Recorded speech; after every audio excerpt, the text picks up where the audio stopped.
The agony still there, her baby girls murdered in Mama's arms. I was holding them in my arms like this. But something else is still here.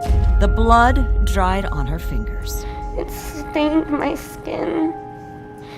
And I just want it all gone. The stains, the details from watching her own father and her baby twin girls shot to death. She called them Rose and Reese. Do you have nicknames for them? Bugs and Doodles. And you'd shake up the bottle and they'd get quiet and they'd go...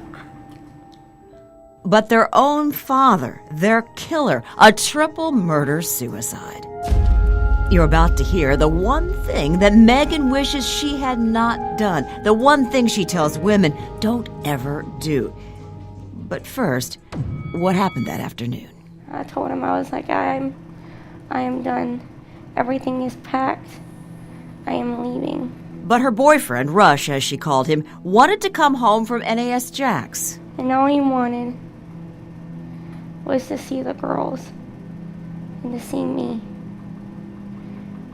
before we left. The violence right here, so bloody, so damaging. The walls, the ceiling, now ripped out, and just one bullet hole left. And then he shut the front door and then grabbed the gun and held it to my head with my babies in my arms. Her dad there to help her pack to escape her boyfriend. Megan screams for him to run. But Rush? And he went and unlocked the front door and he said, "Watch your dad. Watch him. And maybe watch him kill my dad in front of me." And before he turned the gun back to her, her final act as a mom, comfort during chaos, turning her babies' faces away. And I had their faces pointed to the back because I was trying to protect them the best that I knew how, and I was so grateful that Heavenly Father had taken them so quick. And I swivel all the way across the floor to the wall to my dad as he's telling me how much he loves my brother and how proud he is of my brother and me. Hard to hear, hard to tell. So why relive all of this? I just hope that my story gives a young woman the courage to leave, because I never found that courage.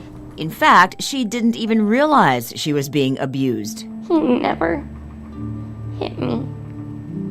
And I think that's why I let it keep going on and on. Never hit her, but it was still abuse. That I'm a whore. All I do is sit at home and lay on my ass. I'm good for nothing. I mean, the list goes on. He demoralized her, and she says demanded sex every day, sometimes many times a day.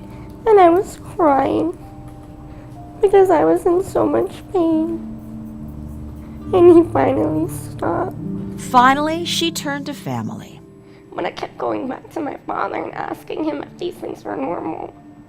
And he's like, "Megan, this is not our normal relationship. I ask you to please leave, to go." Leaving a good decision, but if she could do it again, well, listen to her advice.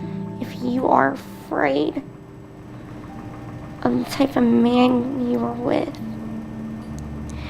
if you are scared that he will cause you harm, even if he is not hitting you, then leave, she says, but be careful. Do you wish you hadn't packed up boxes? I do. It gave him too much time. Mm-hmm. She says be secretive and get out. You need to go. Don't take your car. Don't take your phone, anything he can track you with, because they will do it. You save up some cash, and you go. And now, despite the bullet wounds from her face to her leg, she says her faith is not shaken.